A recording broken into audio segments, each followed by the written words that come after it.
Hey everyone, in today's video we will be dealing with negative charge and pi bond resonance. So let's do it. Negative charge and pi bond resonance.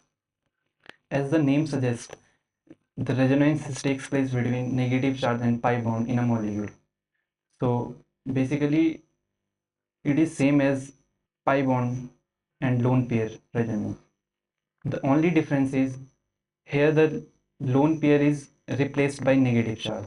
In this case, the lone pair is replaced by negative charge. Let's do example. Suppose we have a NH3 ammonia molecule, and if we draw a carbon analog of ammonia, we will have a negative charge and 3 hydrogen attached to it.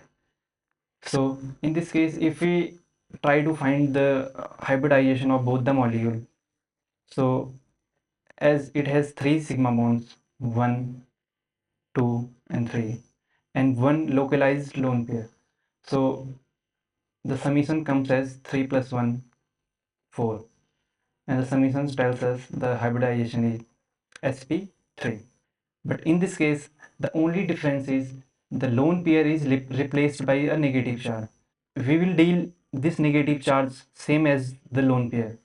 So if we calculate the hybridization of this molecule, it has 3 sigma bonds, so 3 plus 1 localized negative charge. In this case, we have seen that this lone pair is localized, but in this case the negative charge is localized. So the only difference is the lone pair is now replaced by a negative charge. So 3 plus 1, 1 is for localized negative charge, so summation is 4 and the hybridization is sp3.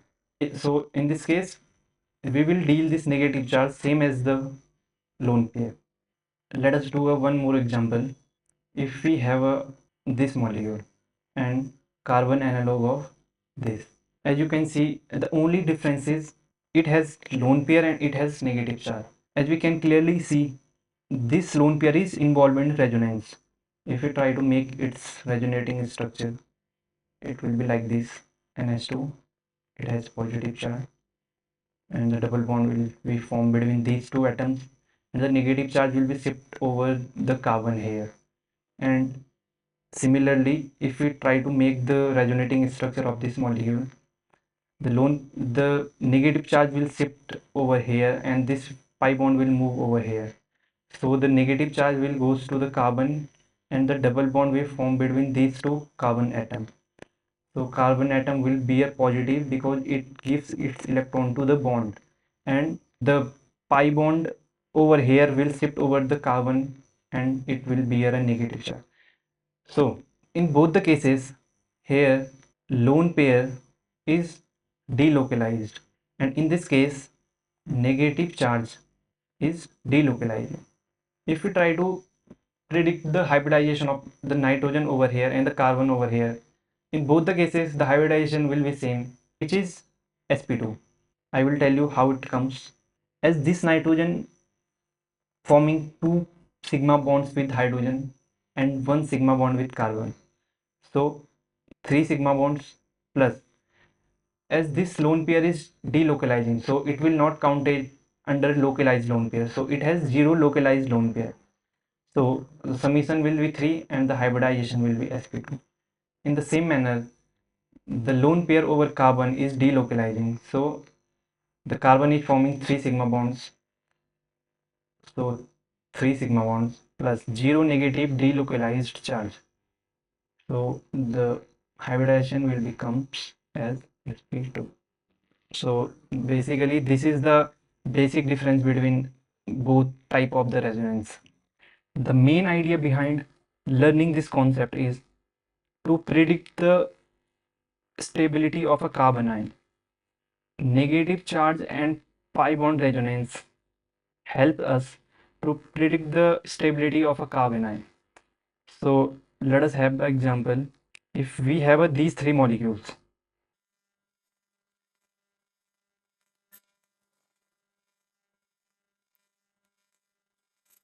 if we have these three molecules and we wish to find out the stability of these three carbon ions, so as we know that more the resonance, more will be the stability of a carbon ion. So in this first case, this negative charge can be delocalized from here to here and can be delocalized from here to here.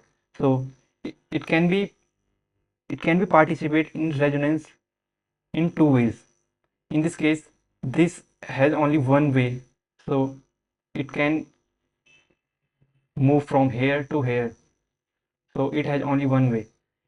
So as in this case, the negative charge is isolated. It is not involved in resonance anywhere. So this is isolated negative charge. Isolated negative charge. So it is not involved in resonance. That's why it is least stable.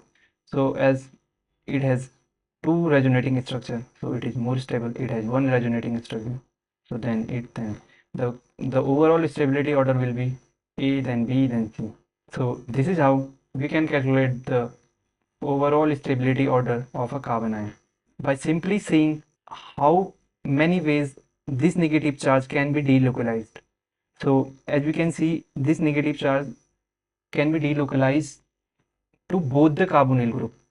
In this case, we have one carbonyl group, so it can move through one way.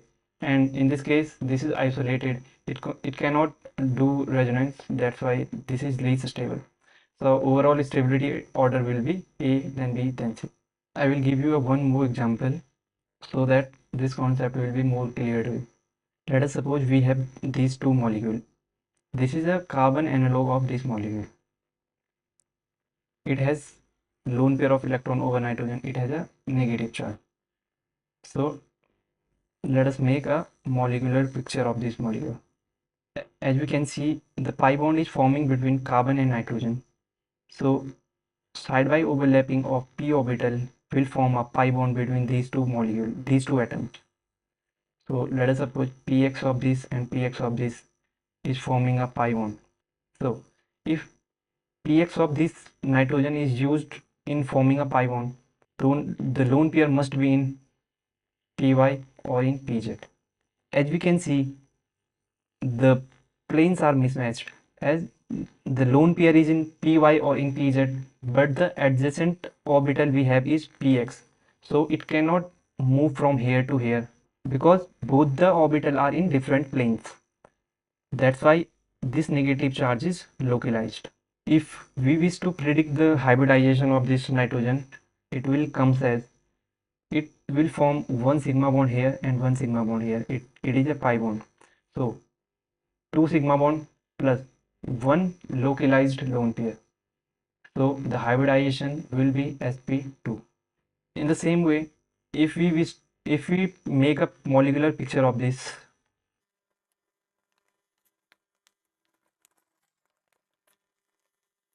as px orbital forming a pi bond, the negative charge will be in either in py or either in pz.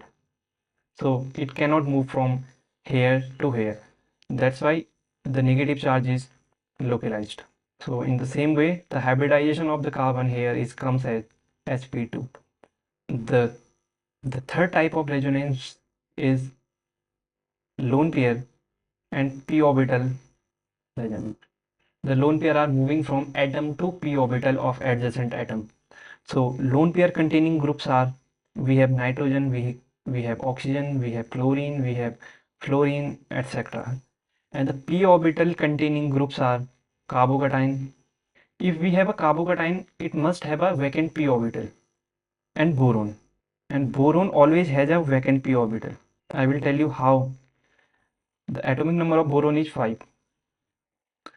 The electronic configuration of boron will be S 1s2, 2s2, 2p1. This is a ground state configuration of boron. The excited state configuration will be one electron will move from here to here, so it will comes as 1s2, 2s1 and 2p2. So if we see the electronic configuration of boron 1s2, 2 electron in 1s, 1 electron in 2s1, and 2 electron in px. So it always has a vacant p orbital. That's why whenever we see a boron, one point is clear that it has a vacant p orbital. So irrespective of the positive charge, boron always contain a vacant p orbital.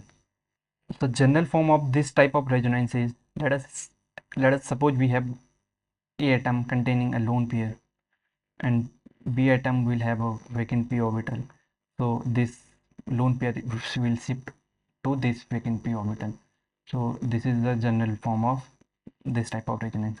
So let us take example CS2 and NS2. It will happen. This is a carbocation. So if we have a carbocation, one thing will be clear, that it has a vacant p orbital and it has a lone pair. So if we try to make its molecular picture, it has a vacant p orbital and nitrogen will have a lone pair of electron. So it will move from here to here. So if we try to make the resonating structure, this electron will shift over here and the positive charge will neutralize these two double bond and the positive charge will now comes over nitrogen. So this is the resonating form of this molecule.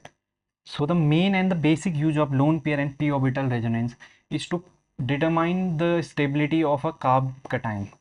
In the previous type of resonance, we have seen that the type of resonance is helping us to determine the stability of carbanion.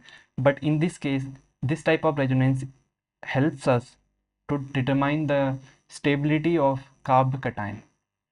So lone pair stabilized carbocations are highly stable. Keep one thing in mind, that lone pair stabilized carbocation are highly stable, because this type of resonance involves the complete sharing of lone pair to the electron deficient atom. That's why lone pair stabilized carbocation are highly stable. So lone pair stabilized carbocation are highly stable because it involves the complete transfer of electron from electron rich atom to electron deficient atom. Let us do a question on this concept.